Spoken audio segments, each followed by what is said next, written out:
Hello everyone, welcome to our channel. Telugu రాష్ట్రాల్లో మారిన వాతావరణ పరిస్థితులు, పలు జిల్లాల్లో తగ్గినటువంటి ఉష్ణోగ్రతలు, కురుస్తున్నటువంటి వర్షాలు. వివరాల్లోకి వెళ్ళిన వాతావరణ పరిస్థితులు ఏంటి, ఏ జిల్లాలో వర్షాలు పడే అవకాశాలు ఉన్నాయి తెలుసుకునే ముందు మీరు ఇంకా మన ఛానల్ కనుక సబ్స్క్రైబ్ చేయనట్లయితే వెంటనే సబ్స్క్రైబ్ చేసి పక్కన ఉన్న బెల్ ఐకాన్ని కూడా క్లిక్ చేసేయండి.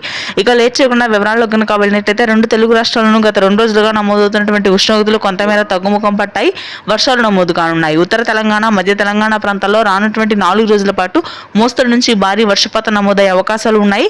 ఈ నెల 26న నైరుతి రుతుపవనాలు కేరళ తీరాన్ని తాకడంతో తెలుగు రాష్ట్రాల్లో కూడా త్వరలోనే తొలకరి వర్షాలు మొదలయ్యే అవకాశం ఉంది. ముఖ్యంగా ఇవాళ రేపు ఆదిలాబాద్, నిజామాబాద్, నల్గొండ, ఖమ్మం, భద్రాద్రి, కొత్తగూడెం, మేడ్చల్, మంచిర్యాల, రాజన్న సిరిసిల్ల, మెదక్, హైదరాబాద్ నగర ప్రాంతం మొత్తం కూడా తేలికపాటి నుంచి మోస్తరు వర్షాలు నమోదు కానున్నాయి.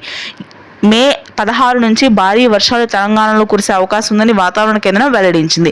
ఇక ఆ తర్వాత రాయలసీమ వ్యాప్తంగా కూడా ఈరోజు ఉష్ణోగ్రతలు తగ్గాయి. గత వారం రోజులుగా రికార్డు స్థాయిలో నమోదవుతున్నటువంటి ఉష్ణోగ్రతలు ప్రస్తుతానికి రాయలసీమలో తగ్గి వర్షాలు కురనున్నాయి. తిరుపతి, చిత్తూరు, కర్నూలు వ్యాప్తంగా ఈ రోజు రాత్రికి వర్షాలు నమోదవుతాయి. మధ్యాంధ్ర, ఉత్తరాంధ్ర జిల్లాల్లో భిన్న వాతావరణ పరిస్థితులు కనిపిస్తున్నాయి. ఉష్ణోగ్రతలు ఉంటాయి. షార్టెడ్ రైన్స్ ఉండే అవకాశం ఉంది పలు ప్రాంతాల్లో. ముఖ్యంగా శ్రీకాకుళం, విజయనగరం ప్రాంతాల్లో షార్టెడ్ రైన్స్ ఉంటాయి. మధ్యాంధ్రలో పొడి వాతావరణం ఉంటుంది. Thank you.